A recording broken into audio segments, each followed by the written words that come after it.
Hi, welcome to Classroomscreen. In today's video guide, we're going to talk about the sound level widget. We can locate the sound level widget and activate it by clicking on this icon in the widget bar. Once activated, we notice a request to use the microphone, so we need to allow it, but these permissions can be adjusted in the browser settings later. As I speak, we quickly see the widget reacting with a sound notification. I'll turn the notification bell off with this button for now, so we can monitor the widget's behavior without being disrupted.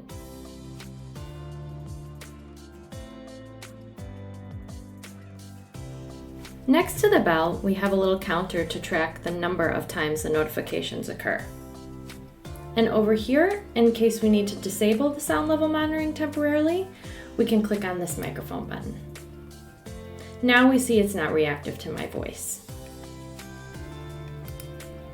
If we want to adjust the amount of noise that's allowed, we can move this slider around.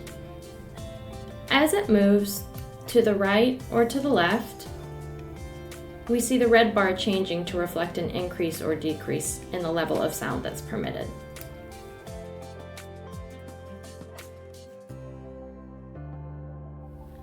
Currently, the microphone sensitivity is set at 100, but it can be lowered to 1%, where it will be less sensitive to the sounds that are going on in the classroom, or adjusted incrementally by up to 200% to pick up even the slightest of noises. Though the sound level widget uses a microphone to assess noises, it's important to note that no sounds are saved on or sent to the servers of Classroomscreen. All sounds are handled locally within your browser.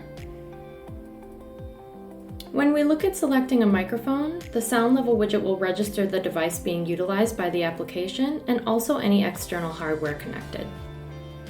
It's easy to swap between them as needed. This is an additional microphone that I have plugged in, but if your external microphone is not visible, please make sure it's connected correctly to your device. Additionally, we can recommend a visit to our help center if you're still having trouble connecting your microphone. We also have the option to modify the sound of the bell, which notifies students of the noise level. Here are some choices. If we need to reset the counter, we can click on this button,